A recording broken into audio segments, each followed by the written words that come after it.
el encuentro con un paciente psiquiátrico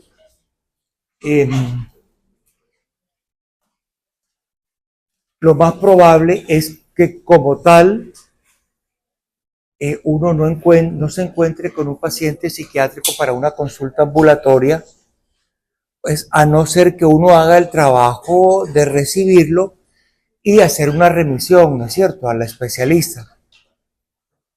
Ustedes como médicos generales lo que pueden hacer es eso desde el punto de vista psiquiátrico.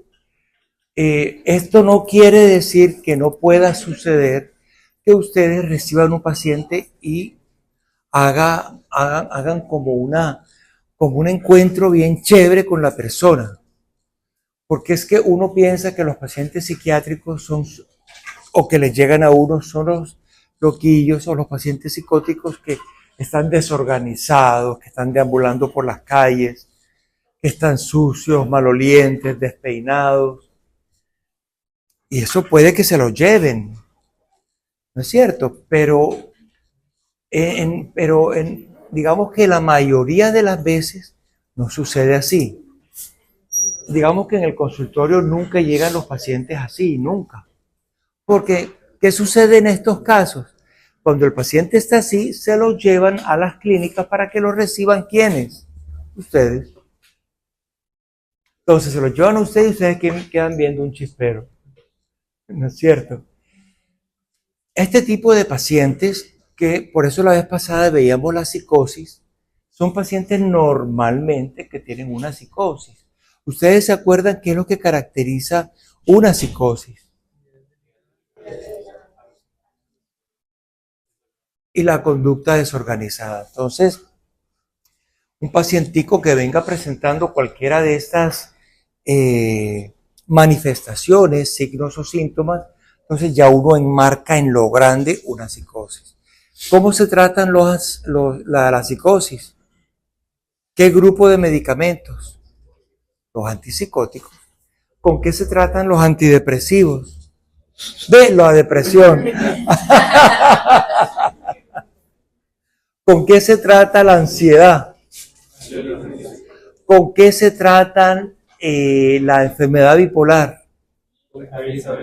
Con estabilizadores del ánimo, que son los anticonvulsivantes.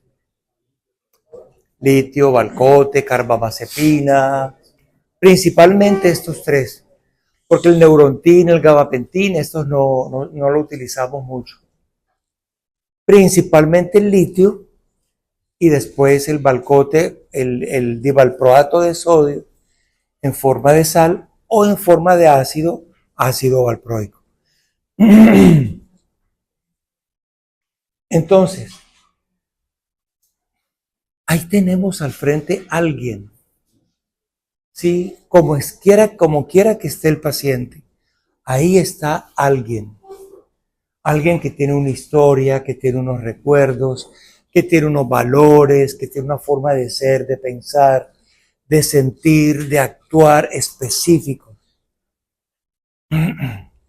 Nosotros, desde el punto de vista de nosotros, de los médicos, se supone que nosotros estamos mejor. ¿No es cierto? Tenemos una estabilidad. Tenemos una bata, ese doctor, ¿cómo le queda su bata de chévere? Sí, un uniforme de médicos.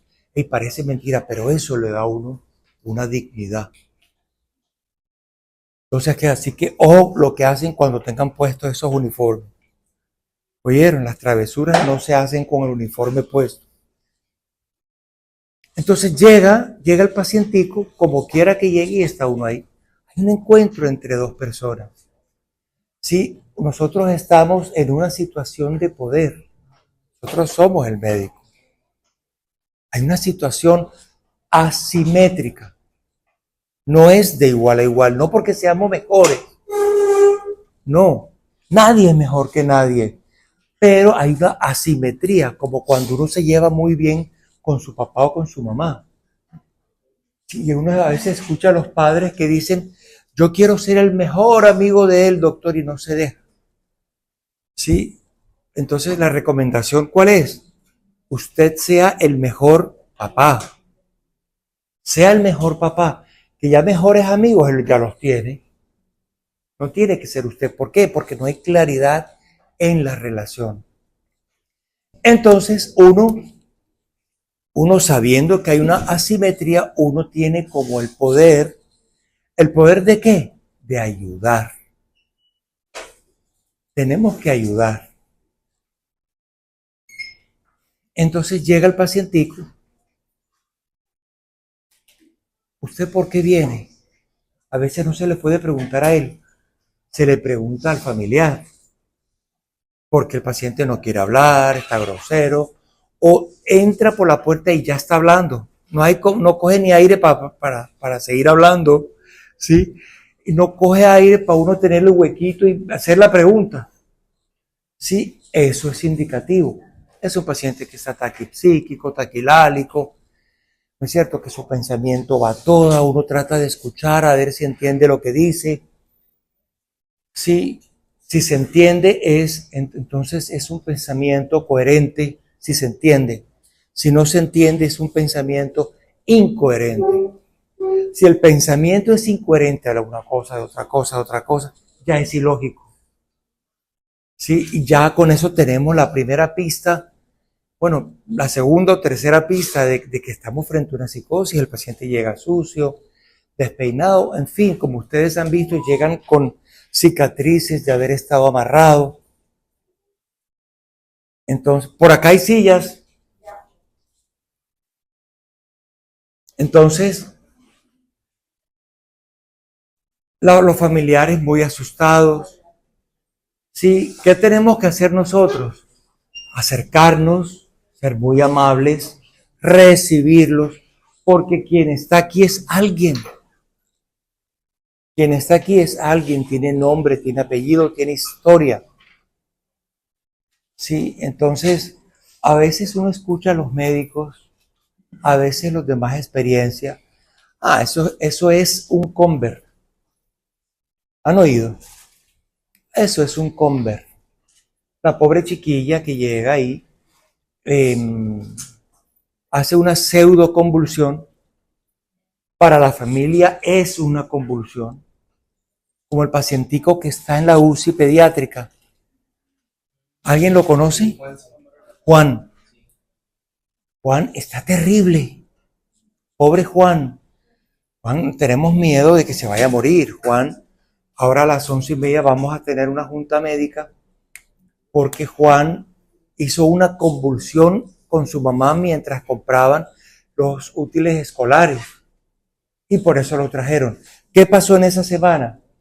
Juan lloraba y decía que no confiaba en el pastor. Sí, lloraba y que se quería. Escuchaba voces. ¿Cuáles son las alucinaciones típicamente psicológicas? Auditivas. Entonces Juan escuchaba voces, los papás se los llevaron a dormir al cuarto de ellos. Eso fue como 2 o 3 días, como miércoles, jueves y viernes. El sábado Juan fue a comprar los útiles y convulsionó, entonces la mamá lo trajo. Pero Juan no se ha mejorado. Juan está en la UCI porque le encontraron como una infección sanguínea, eh, una neumonía. Entonces, pero no se mejora. Le hemos dado antipsicóticos. Primero se le dio intravenoso y ahora se le está dando vía oral. Porque es que acá no tenemos antipsicóticos excepto el haloperidol y no lo vamos a llenar de haloperidol por la cantidad de efectos secundarios que esto tiene. Se le han dado vía oral y Juan no se mejora. Entonces, vamos a ver qué hacemos con Juan. En todo caso, uno tiene que resolver. Esa noche que Juan vino, el primer día, Juan se desnudó y salió corriendo por la urgencia y quebró un vidrio. Entonces, cuando yo llegué a verlo, ya Juan estaba dormido. Eran como las 10, 11 de la noche, sería algo así. Entonces, ya Juan estaba dormido y no pude hablar con él. Cuando lo fui a ver a la UCI, entonces todavía estaba dormido porque Juan salía corriendo por la UCI. Entonces, uno puede hacer cosas. ¿Por qué estaba dormido Juan? Porque el médico de la urgencia le colocó un midazolam. ¿Qué es el midazolam? Es una benzodiazepina, es un medicamento sedante de acción rápida y corta. Entonces se aplicó el midazolam, Juan se durmió.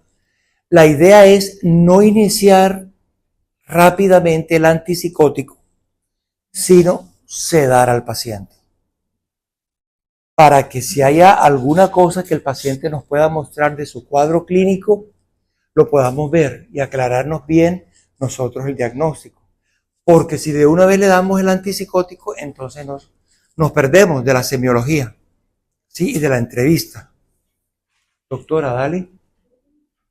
Entonces, el paciente tiene cosas que nos muestra, ¿sí? Y nosotros investigamos cosas que por el conocimiento sabemos que nos sirven y hacemos una serie de preguntas en el interrogatorio. Por eso necesitamos al paciente. Aunque sea verlo, espere un momentico mientras no le coloque la sedación. Hey, muchachos, lo que tienen que hacer es sedar al paciente.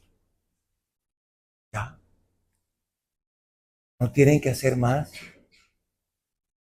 ¿Por qué? Porque la familia corre peligro. Porque el personal de la urgencia corre peligro. Porque él mismo corre peligro. Y uno. Entonces el paciente le va a dar algo. ¿Qué hay que hacer? Ey, no se ponga a darse puños con el paciente. Salga a correr. Aquí hay uno, doctora. Aquí hay otro, pero no sé. ¿Esto es tuyo, doctor? Ah, ok. El trabajo de uno es salir corriendo. Sí, no enfrentarse al paciente. De hecho, a nosotros, los psiquiatras, en la formación, no nos enseñan cómo agarrar los pacientes. Lo saben los enfermeros. Entonces, mientras uno va hablando, va el enfermero por detrás, va caminando así. Y entonces, imagínense un paciente como este doctor. Doctor, ¿tú te llamas? Carlos. Carlos, o como Omar. Sí. Y uno va atrás, el pobre auxiliar. Va detrás. Sí. Y entonces uno va hablando y de repente uno mismo se asusta. El enfermero que está asustado pega un brinco y coge al paciente del cuello. Y el paciente, como el color de tu blusa, de tu uniforme, así se pone morado, y no puede hablar. Y uno de aquí, calma, lo vas a matar. Óyeme, afloja. Porque del susto no pueden regular bien la fuerza. Entonces ellos son los que saben. Entonces el paciente pobre queda todo surumbático. Sí, pobre loquito. Además de jodido que viene. Entonces, le cogen la llave y quedan roncos a veces. Es que, doctor, yo no me acuerdo por qué es que estoy ronco. Y uno callado, como cómplice. Entonces, ellos son los que se han preparado para eso, nosotros no. Doctora, mira, ve, aquí hay un puesto, yo te pongo esto acá, doctora.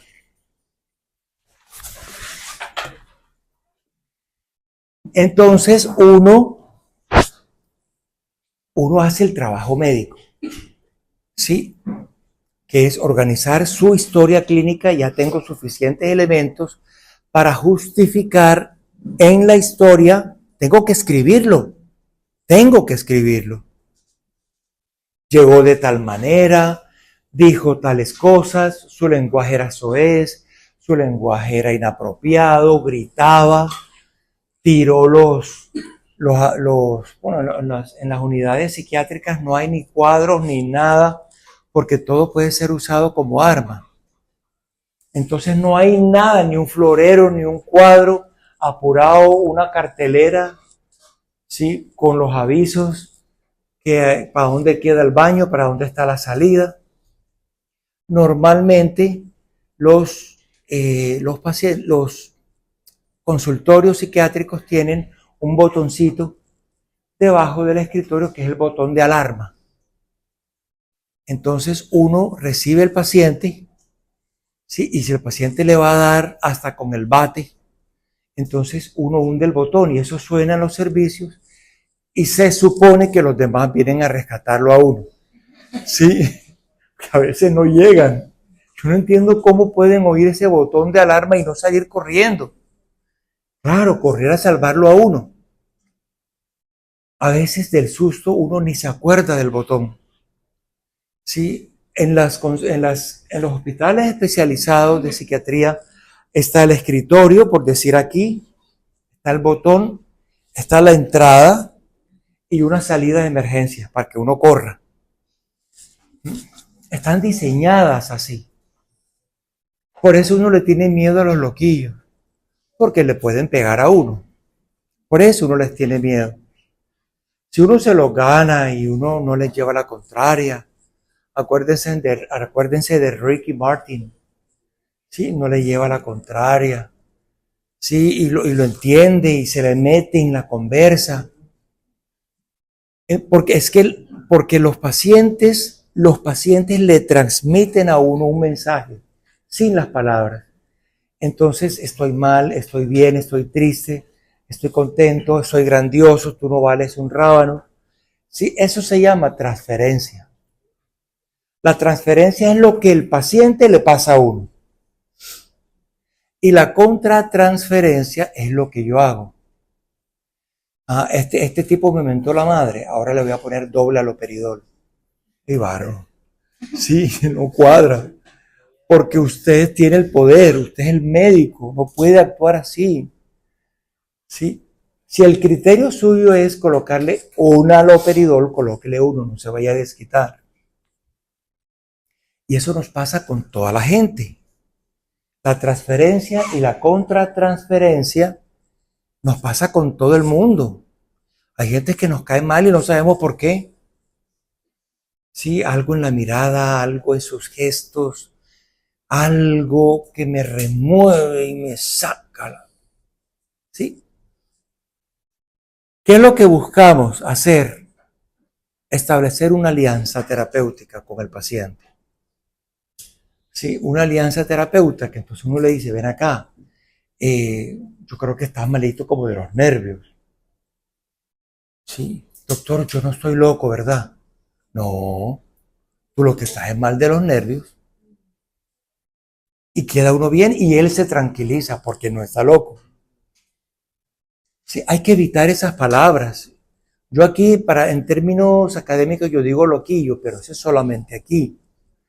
Sí, yo delante de un paciente no lo puedo decir, porque es horrible. Lo peor para él es decirle que está loco. Ese es un tipo de urgencia. La otra urgencia es el intento de suicidio o la ideación suicida.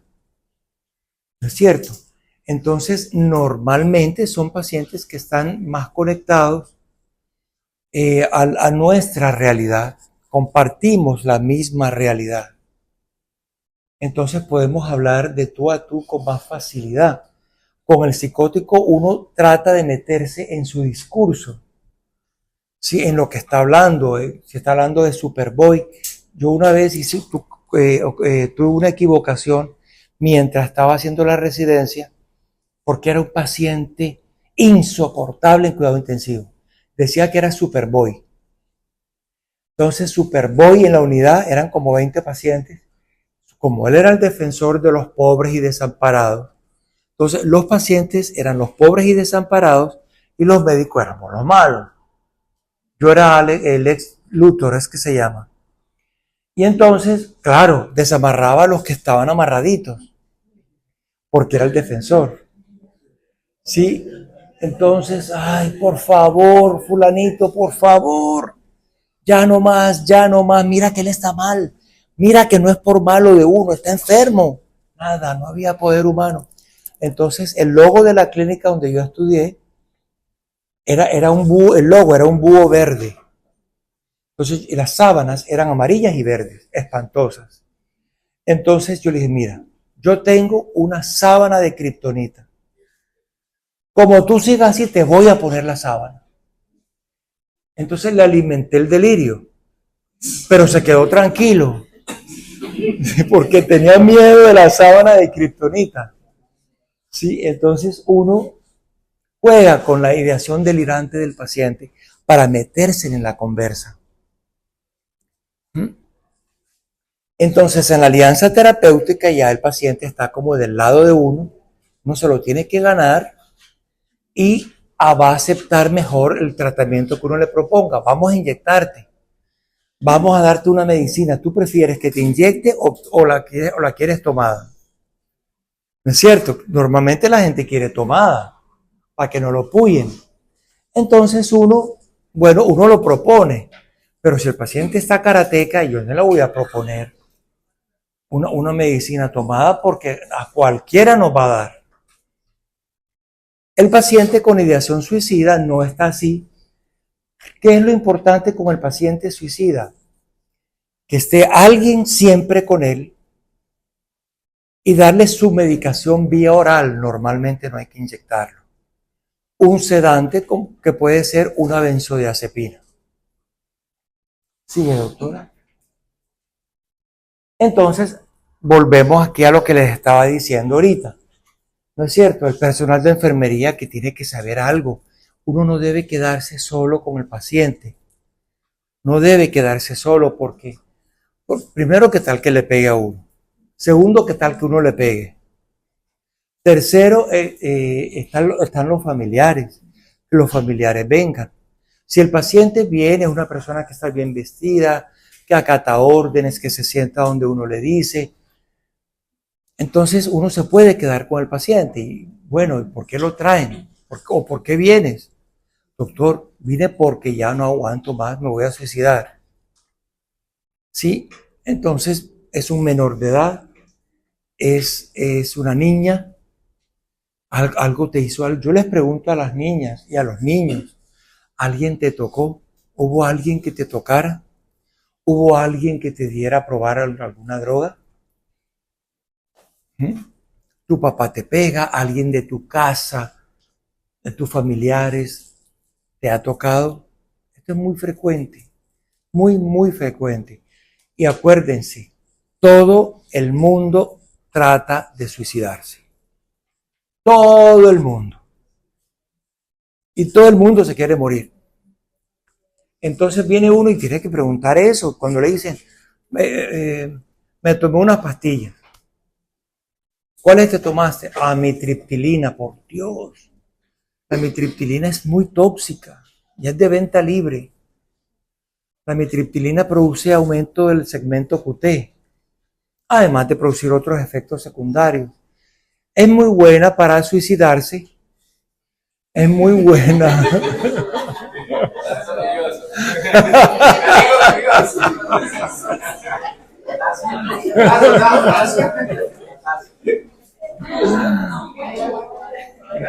Es un buen antidepresivo.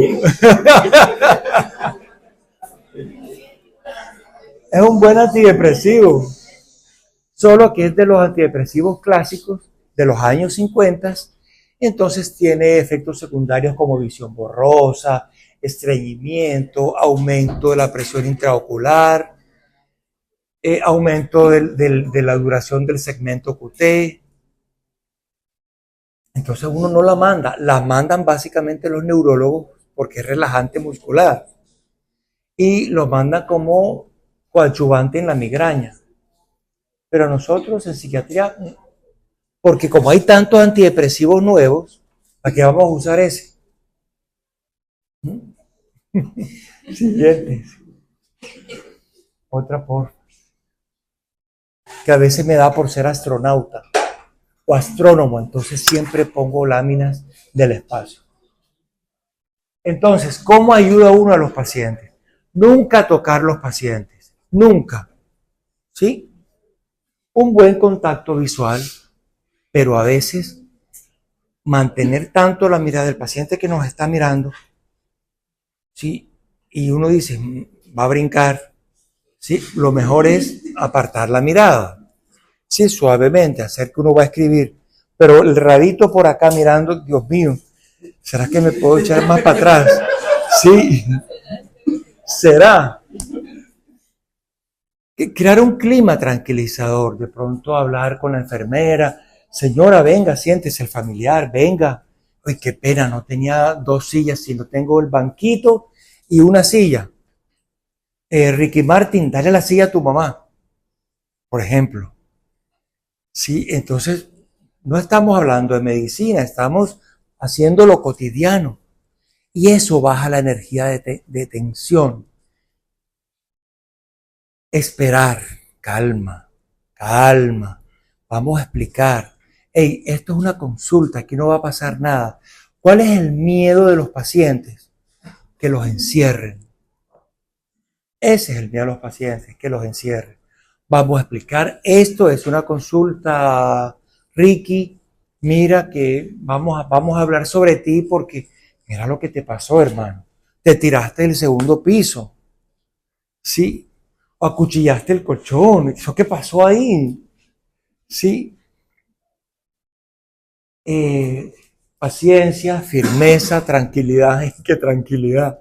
Ustedes se ponen nerviosos, uno también se pone nervioso.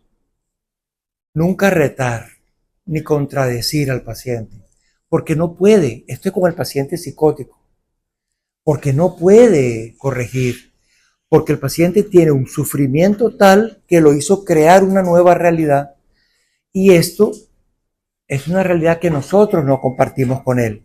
Nosotros vivimos en otra realidad. Sí, entonces no contradecir, nunca retar, sí, ni cuestionar. Oye, ven acá, pero a mí me parece como raro, ¿no? Que tú hayas venido caminando descalzo a las 12 del día por todas las 72, cuando hay tantos carros, hubieras esperado que fueran las 6 de la tarde. A ver qué dice, como para sacarle. Pero no lo estoy cuestionando, ni le estoy refutando lo que hizo. ¿Mm? Ahí voy de ladito con él. Mostrarse seguro, exhibir calma, darse a conocer como médico, presentarse uno como médico. Incluso uno de psiquiatra también se presenta como médico, porque el psiquiatra da miedo, la palabra, ¿no es cierto? Yo soy el médico de la urgencia. Y si van con esas batas tan lindas que tienen, hablar suavemente, usar frases cortas, porque es que las frases largas no se entienden, no las entiende ni uno. Hable, hable, coma, hable, no coge ni aire. No, calma, frasecitas cortas. No sujetar al enfermo, observar, esperar. La exploración física es más complicada, ¿sí? Entonces uno le dice, ven acá, Belisario, te puedo escuchar el corazón, te puedo tomar la presión, ¿sí? A ver cómo reacciona. Si da el permiso, entonces, bueno, ven, vamos a colocarte el tensiómetro. Sí, entonces uno va y le coloca el tensiómetro, pero siempre pendiente. Si cualquier cosa, deja el tensiómetro y corra. Sí, no que tenga que abrirlo, espérate que se me enganchó. No. Deja el tensiómetro y váyase de ahí. Exploración física breve en busca de signos tóxicos, metabólicos y neurológicos. Un paciente con una ptosis palpebral, una desviación de la comisura o una simetría facial. Un paciente con una hemiparesia. Paciente con fiebre o pálido o amarillo. Estos son signos de organicidad. Sí que nos orientan enseguida sobre a quién tenemos que llamar. Acuérdense que los pacientes de la urgencia son de los médicos, de todos los médicos del hospital. ¿Sí? Ustedes son la vía de entrada. Ya saben que lo que tienen que hacer es sedar al paciente, tranquilizarlo. Estas son unas normas generales. Hablar el paciente allá y yo acá. Aquí se nos arma un problema porque a veces en la urgencia están todos en el pasillo o hay 3 en el consultorio. Entonces es un rollo. Sí, entonces miércoles todos estamos en peligro. conocimiento de medicina interna, neurología, toxicología, farmacología. ¿Sí? Tenemos que saber de qué medicamentos contamos, con qué medicamentos cuenta la clínica.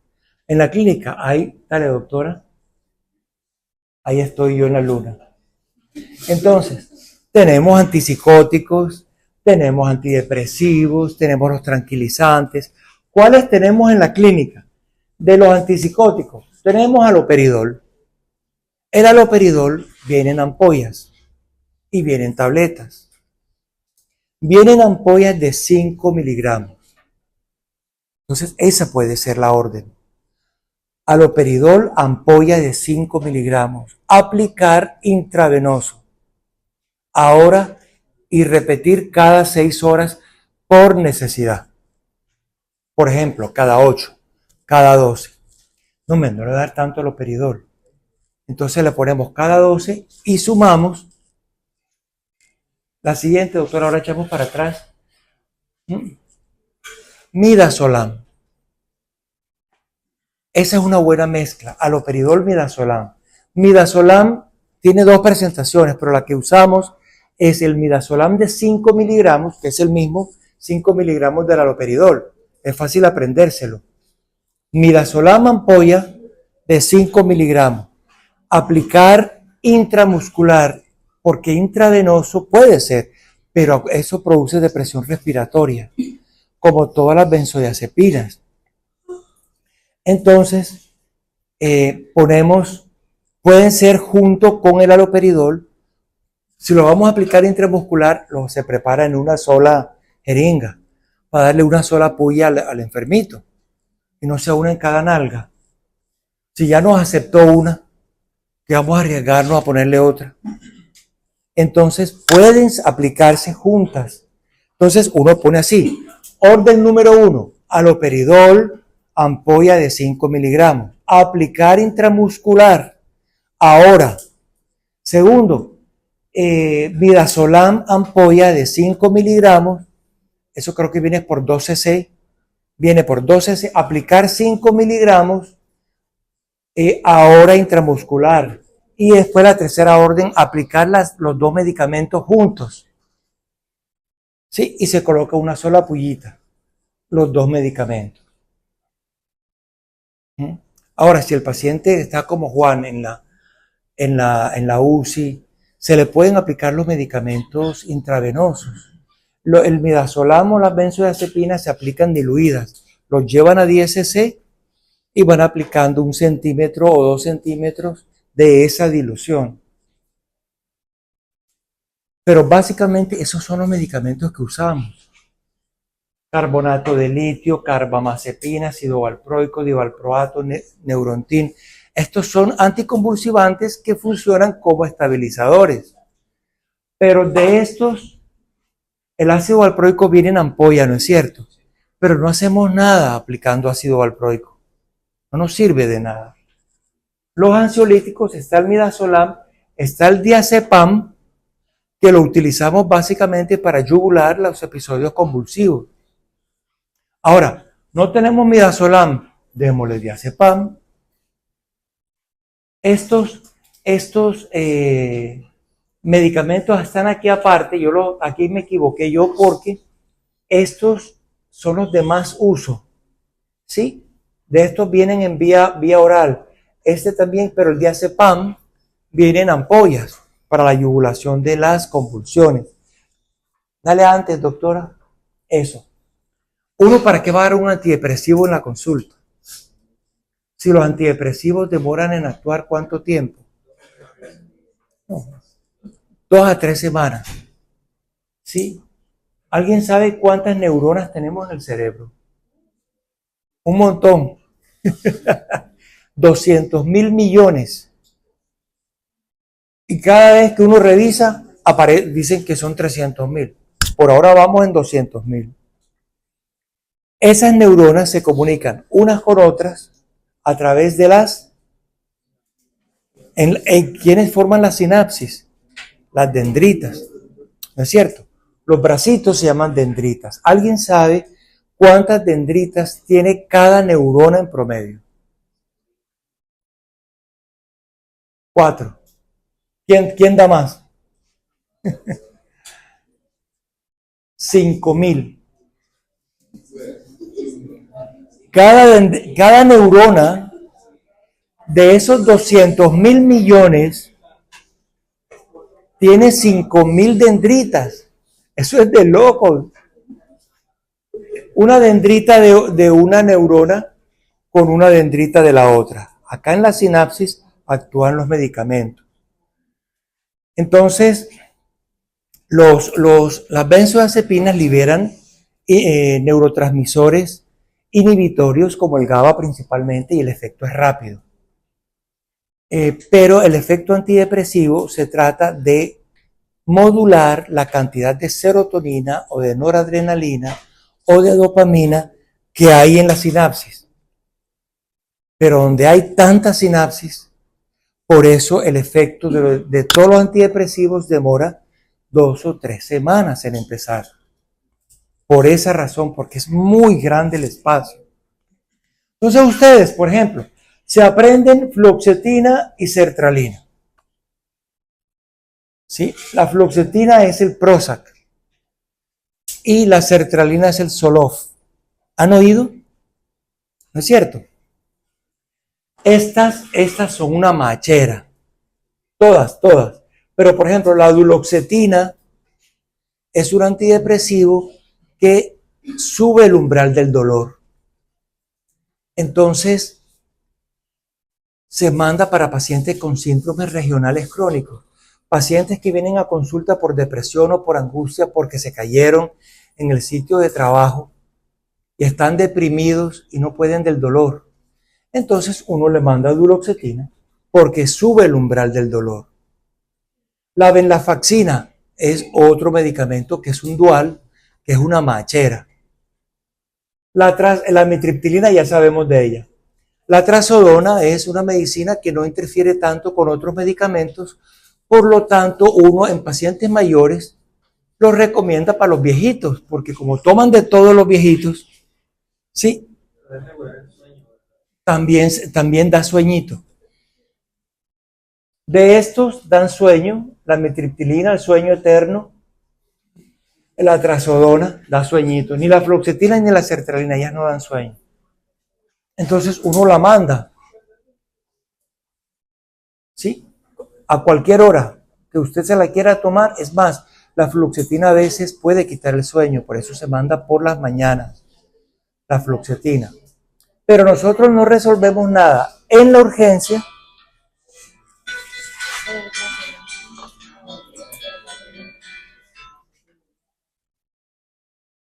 No resolvemos nada en la urgencia mandando un antidepresivo si va a empezar a actuar en 3 semanas.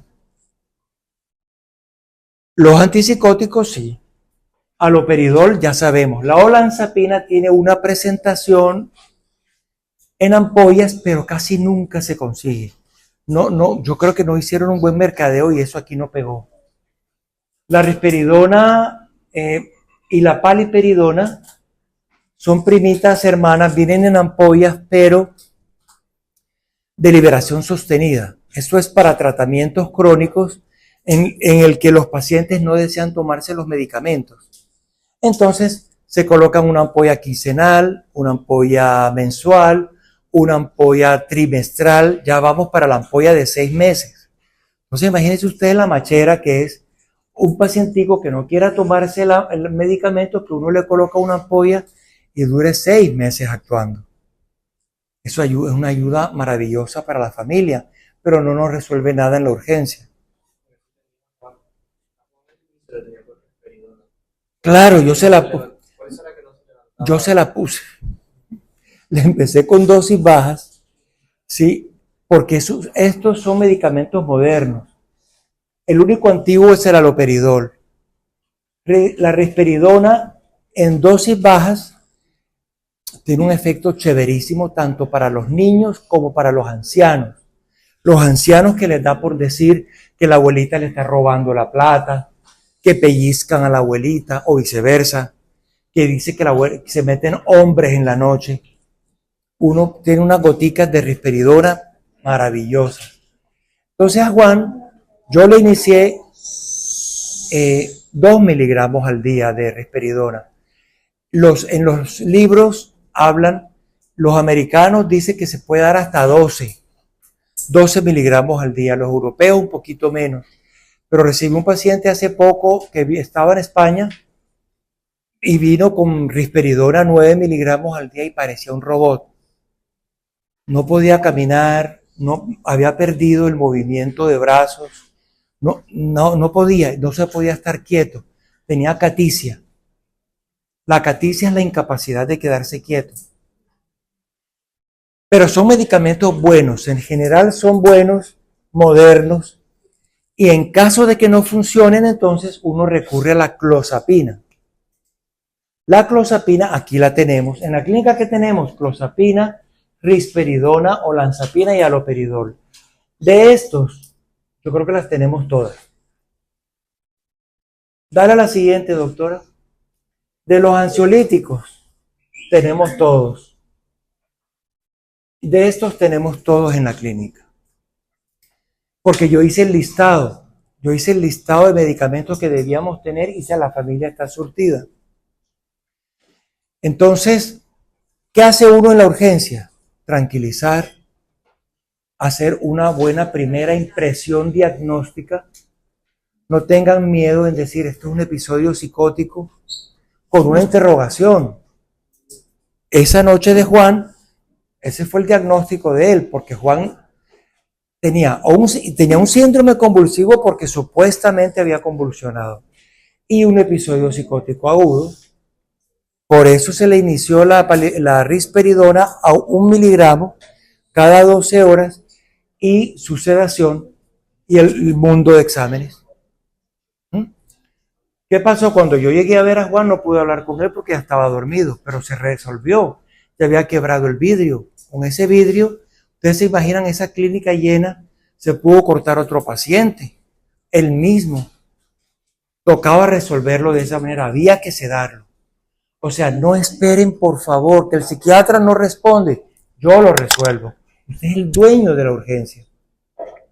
En la urgencia está usted. Tiene que resolver. ¿Cómo resuelve? Venga el midazolam. ¿Sí? Y se le aplicó intramuscular. Eso en 10 minutos, eso ya el paciente empieza a ver visco. ¿Sí? Porque es intramuscular. Fuera intravenoso, a uno le dicen, porque a mí me ha pasado en una cirugía, Jorge empieza a contar del 10 hasta el 1 y empieza el midazolam intravenoso. 9, ya. La siguiente, doctora. Eso. Demos. Eso. Inicialmente el manejo es intramuscular o intravenoso y cuanto antes pasar a vía oral para no estar puyando al paciente. ¿Sí? Sigue, doctora. Inmovilizar. No supe qué color ponerle aquí a transitoriamente, por favor. Yo no sé si ustedes conocieron un pacientico que estaba en qué piso. Estaba tal vez por ahí arriba en el 6º, 7º. Un pacientico que yo entré a verlo y estaba inmovilizado de 4 miembros y además tenía una cosa acá en el pecho que salía y lo amarraba en la parte de atrás de la cama. Entonces yo llegué y estaba con su familiar y el pobre hombre ahí. Tenía antecedentes de esquizofrenia y tenía, ¿qué es una esquizofrenia?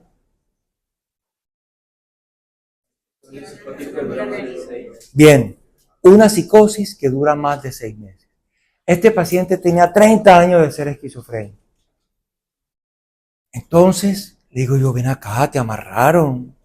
¿Por qué te amarraron? Me miró, bueno, después de presentarme y todo esto, se puso a llorar con una tristeza.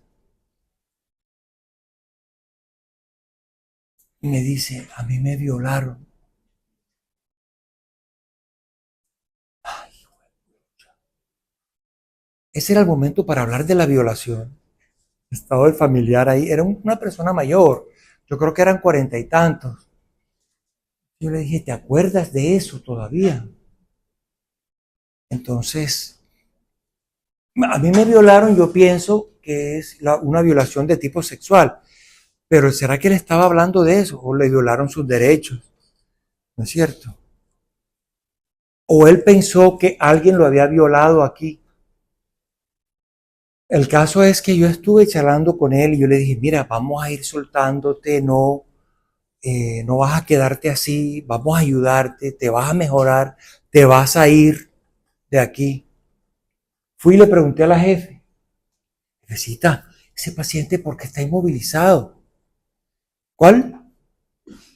El pacientico este. Yo no me he dado cuenta, doctor, ¿cuál? Doctor, es que él ha estado ansioso. Óyeme, pobrecito, ansioso. Esa inmovilización.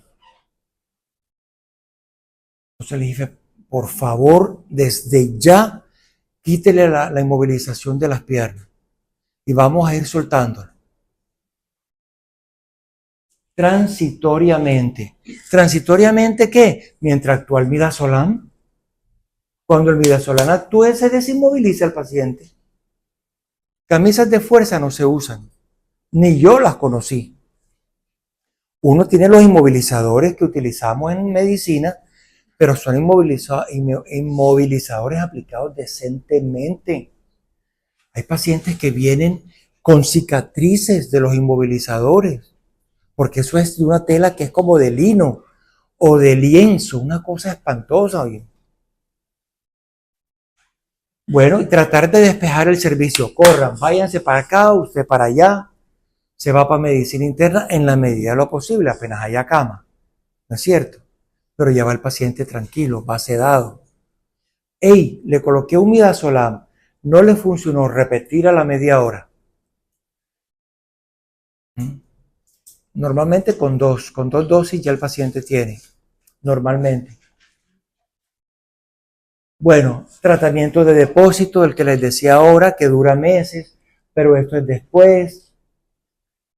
Hay que explicar a la gente para que sepa lo que tiene el familiar. Uno dice, mire, esto se llama psicosis, consiste en esto, de acuerdo a la cultura de los familiares, ¿sí? Para utilizar unas palabras no rebuscadas. Bueno, seguimos. Recomendaciones. Son 3 recomendaciones. No se les pueden olvidar. Solamente 3. Dormir bien. Tomar la medicina como dice la receta. Y evitar alcohol o drogas. Doctor, yo puedo tirar. Doctora, ¿tú qué le dirías? Claro, pasarlo bueno. ¿Sí? Tú tienes que causar temblor de tierra. ¿Sí? Doctor, yo puedo tomar sopa de ojo de pescado en leche. Claro. Un cóctel de camarones, pero claro. ¿Sí? Puedo hacer ejercicio. Puedo estudiar. Todo. Todo. 3 precauciones. Dormir bien. Tomar la medicina como dice la receta y no usar alcohol o drogas. Solamente 3 precauciones. Doctor, Sí, claro. bueno, yo estoy en el servicio de urgencia.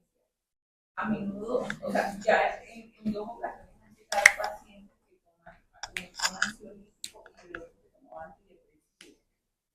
Ellos en un momento tenían restricción para conducir.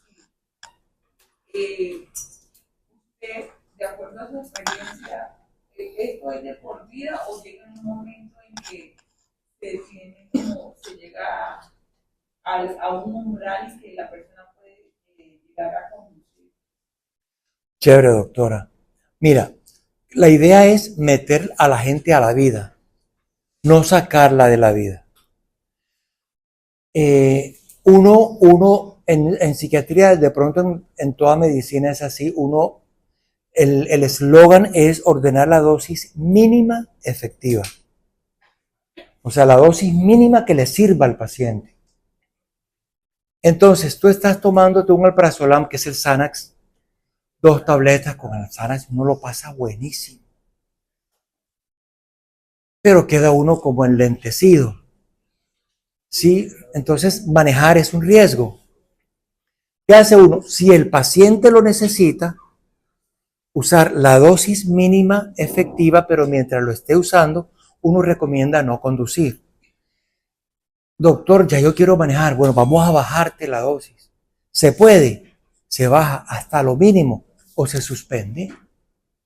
Porque ¿cuál es el problema de las benzodiazepinas? Son 2.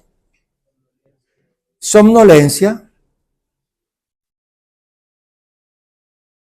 Claro, porque ellas producen dependencia. Las benzodiazepinas producen dependencia. Unas dan más sueño que otras. Por ejemplo, el alprazolam no da sueño, sino que como uno lo pasa tan chévere, se duerme. El clonazepam que aquí hay, eso lo deben manejar en la urgencia, doctora, porque llegan los pacientes a la urgencia y les mandan alprazolam. Si aquí tenemos clonazepam y tenemos lorazepam, mandemos esos que son los que duermen.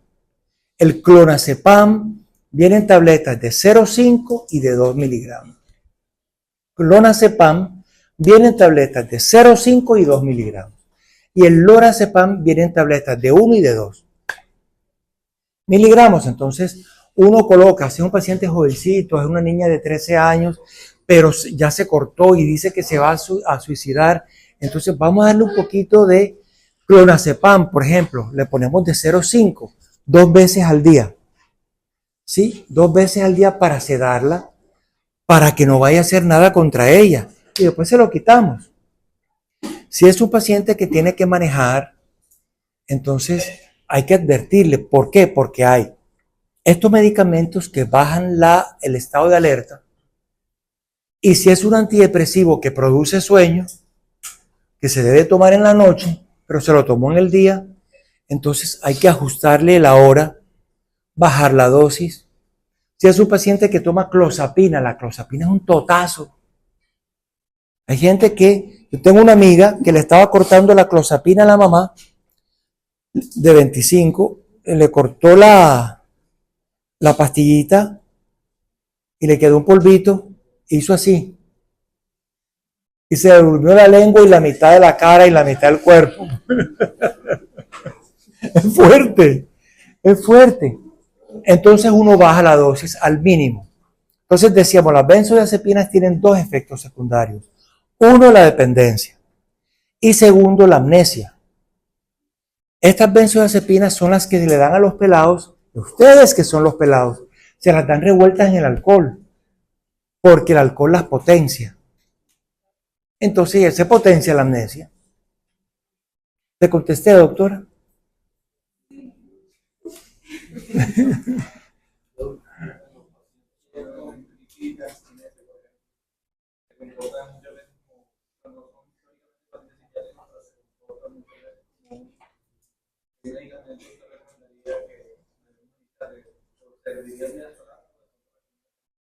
Midazolam. ¿Cuál es tu trabajo en la urgencia? Tenga el midazolam. ¿Ves? Lo tranquilizas, se duerme. Uno es el que se duerme y otro el que se despierta. Eso es buenísimo. Incluso los mismos pacientes psicóticos, después de dormir, se levantan otros. Menos Juan, que no sabemos qué le está pasando a Juan.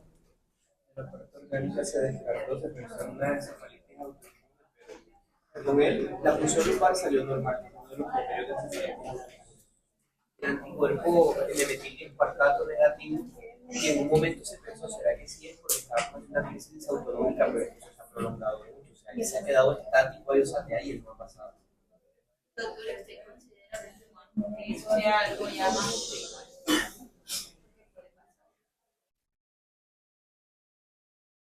Mira, yo creo que los espíritus deben estar tan ocupados en otras cosas que van a decir, vamos a entrar donde Juan. Juan, que es un buen estudiante, que está ¿en qué curso está Juan? Como en 10º. Juan está en 10º, te voy a entrar. Hombre, qué espíritu tan desocupado.